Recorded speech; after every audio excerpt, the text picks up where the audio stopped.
2024 সালের মাধ্যমিক পরীক্ষার গণিত প্রশ্নপত্রের প্রথম প্রশ্নটি হল সরল সুদ ও চক্রবৃদ্ধি সুদের হার বার্ষিক 10% হলে দ্বিতীয় বছরে কোনো মূলধনের সরল সুদ ও চক্রবৃদ্ধি সুদের অনুপাত কত হবে। এখানে 4টি অপশান রয়েছে, একটি অপশান সঠিক হবে। আমরা দেখব কোন অপশানটি সঠিক। এখানে দেখো শুধুমাত্র দ্বিতীয় বছরের কথা বলা হয়েছে, অর্থাৎ পার্টিকুলারলি ওই বছরটার জন্য আমাদের সরল সুদ ও চক্রবৃদ্ধি সুদ নির্ণয় করতে হবে। যদি আমরা ধরে নিই যে মূলধনের পরিমাণ 100 টাকা, তাহলে 100 টাকার বার্ষিক 10% সরল সুদের হারে এক বছরের সুদ হবে 10 টাকা, সে প্রথম বছরের জন্য হোক বা দ্বিতীয় বছরের জন্য হোক। অতএব আমরা বলবো এক্ষেত্রে সরল সুদ হবে 10 টাকা। তাহলে চক্রবৃদ্ধি সুদের ক্ষেত্রে দ্বিতীয় বছরের শুরুতে মূলধন হবে 110 টাকা, কারণ মূলধন আমরা 100 টাকা ধরেছি আর সরল সুদ হয়েছে 10 টাকা। এক্ষেত্রে এবার আমরা 110 টাকার সুদ নির্ণয় করব। দেখো 100 টাকার সুদ হচ্ছে 10 টাকা, আর 10 টাকার সুদ হবে 10% হারে 1 টাকা, সুতরাং চক্রবৃদ্ধি সুদ হবে 11 টাকা। অতএব নির্ণেয় অনুপাত হলো 10:11। অতএব এক্ষেত্রে বির উত্তরটি সঠিক। দ্বিতীয় প্রশ্নে বলা হয়েছে যদি ax² plus abcx plus bc = 0, যেখানে a ≠ 0 দ্বিঘাত সমীকরণের একটি বীজ অপর বীজের অন্যান্য হয়, তাহলে এখানে 4টি অপশান রয়েছে, কোন অপশানটি সঠিক আমাদের নির্ণয় করতে হবে। মনে করলাম যে সমীকরণের বীজ দুটি হচ্ছে আলফা ও 1/α, তাহলে আমরা লিখতে পারি আলফা ইন্টু 1/α সমান bc/a, কারণ আমরা জানি যে বীজদ্বয়ের গুণফল হবে ধ্রুবক পদ বাই x² এর সহগ।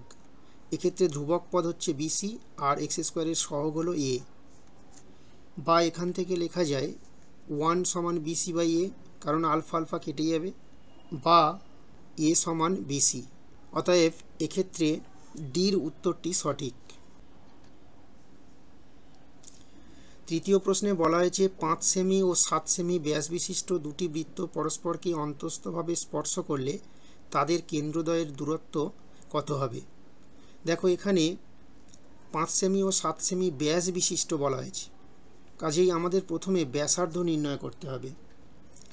এখানে বৃত্ত দুটির ব্যাসার্ধ হবে 2.5 সেমি এবং 3.5 সেমি। অতএব কেন্দ্রদ্বয়ের দূরত্ব হবে এই ব্যাসার্ধদ্বয়ের অন্তর্ফল, যেহেতু অন্তস্থভাবে স্পর্শ করেছি, সুতরাং এখানে অ্যান্সার হবে 1 সেমি। এখানে একটি বৃত্ত নেওয়া হলো, অপর একটি বৃত্ত মনে করো একে অন্তস্থভাবে স্পর্শ করেছে, তাহলে দেখো কেন্দ্রদ্বয়ের মধ্যে দূরত্ব হচ্ছে তাদের ব্যাসার্ধদ্বয়ের অন্তর। বড় বৃত্তের ব্যাসার্ধ থেকে যদি আমি ছোট বৃত্তের ব্যাসার্ধ বিয়োগ করি, তাহলে দেখো ওই মাঝখানের ওই অংশটুকু অর্থাৎ কেন্দ্রদ্বয়ের দূরত্ব আমরা পেয়ে যাব। তাই এক্ষেত্রে সঠিক উত্তরটি হলো এর দাগের উত্তরটি।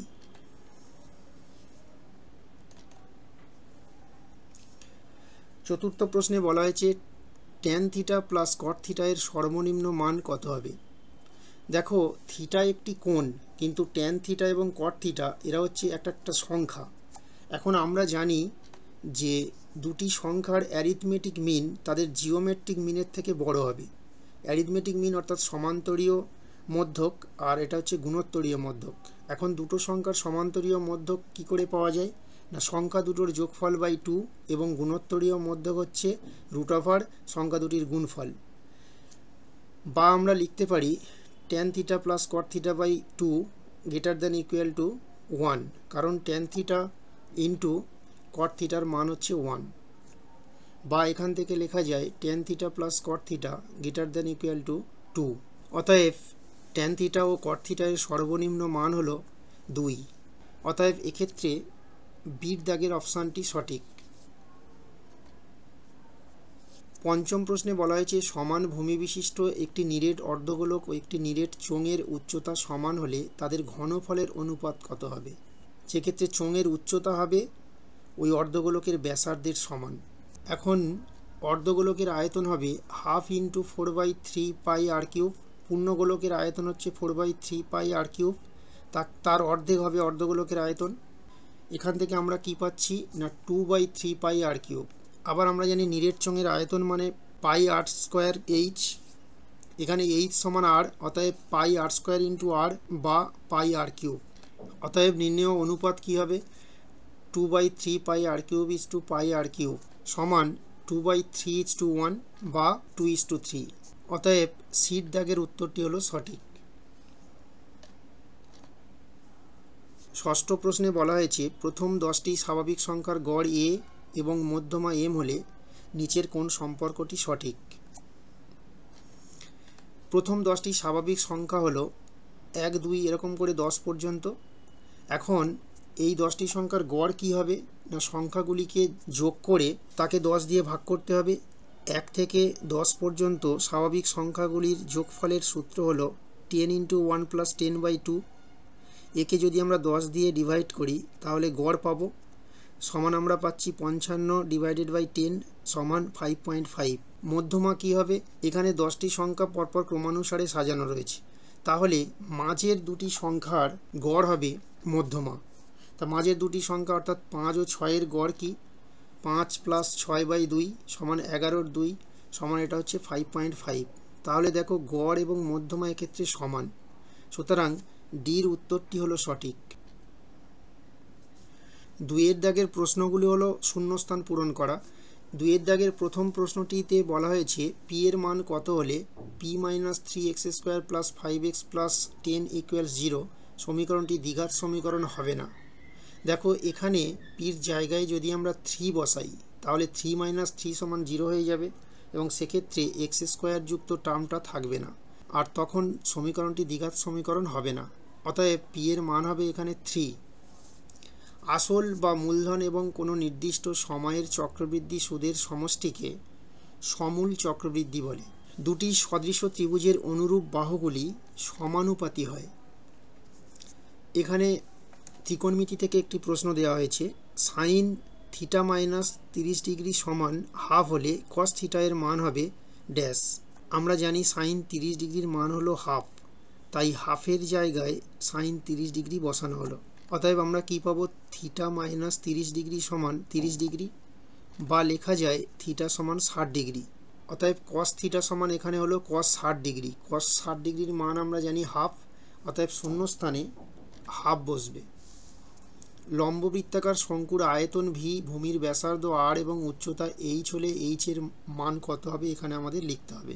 আমরা জানি লম্ব বৃত্তাকার শঙ্কুর আয়তনের সূত্র হলো ভি সমান 1/3 পাই আর স্কোয়ার এইচ, বা এখান থেকে আমরা লিখতে পারি 3v সমান পাই আর স্কোয়ার এইচ, বা এইচ সমান 3v by pi R square. অতএব শূন্যস্থানে বসবে 3v by pi R square. এখানে দেখো ঊর্ধ্বক্রমানুসারে সাজানো সংখ্যাগুলির মিডিলে বা মাঝখানে রয়েছে x+2, অতএব মধ্যমা হবে x+2, কিন্তু এখানে বলা হয়েছে মধ্যমা হলো 24, তাই আমরা লিখব x+2 সমান 24 বা x সমান 22। সুতরাং শূন্যস্থানে বসবে 22। 3-এর দাগের প্রশ্নগুলি হলো সত্য মিথ্যার প্রশ্ন। প্রথম প্রশ্নে বলা হয়েছে অংশীদারি কারবারে 3 জন সদস্যের মূলধনের অনুপাত a:b:c এবং নিয়োজিত সময়ের অনুপাত x:y:z হলে তাদের লাভের অনুপাত হবে ax:by:cz। এটি সত্য না মিথ্যা আমাদের বলতে হবে। মনে করো 3 জন সদস্যের মূলধন হলো a টাকা, b টাকা এবং c টাকা, আর নিয়োজিত সময় হলো x মাস, y মাস এবং z মাস। তাহলে 1 মাস হিসাবে মূলধনের অনুপাত হবে ax:by:cz। এখন আমরা জানি মূলধনের অনুপাত আর লভ্যাংশের অনুপাত একই হয়, সুতরাং তাদের লভ্যাংশের অনুপাতও ax:by:cz হবে। অতএব 3-এর দাগের প্রথম প্রশ্নটি সত্য। দ্বিতীয় প্রশ্নে বলা হয়েছে a proportional b, b proportional 1/c এবং c প্রপোর্শনাল d হলে a প্রপোর্শনাল 1/d হবে। এক্ষেত্রে ভেদের চিহ্ন তুলে দিয়ে আমরা একটা করে কনস্ট্যান্ট দিয়েছি, যেখানে k, l, m হলো কনস্ট্যান্ট বা ধ্রুবক। এখান থেকে এখন আমরা কি করব, b এর জায়গায় এই l × 1/cটা লিখব। দেখো b এর জায়গায় l × 1/c লেখা হলো, আবার c এর জায়গায় md লেখা হলো, যেহেতু c সমান md। k KLM হচ্ছে ধ্রুবক, সুতরাং আমরা বলতে পারি A প্রপোর্শনাল 1/d। তৃতীয় প্রশ্নে বলা হয়েছে কোনো বৃত্তের দুটি জ্যা কেন্দ্র থেকে সমদূরবর্তী হলে তারা অবশ্যই সমান্তরাল হবে। একটি ছবি দেখো, এক্ষেত্রে আমরা যদি ধরে নিই যে জ্যা দুটির কেন্দ্র থেকে দূরত্ব সমান, তাহলেও দেখো এরা কিন্তু সমান্তরাল নয়, অতএব এটি একটি মিথ্যা।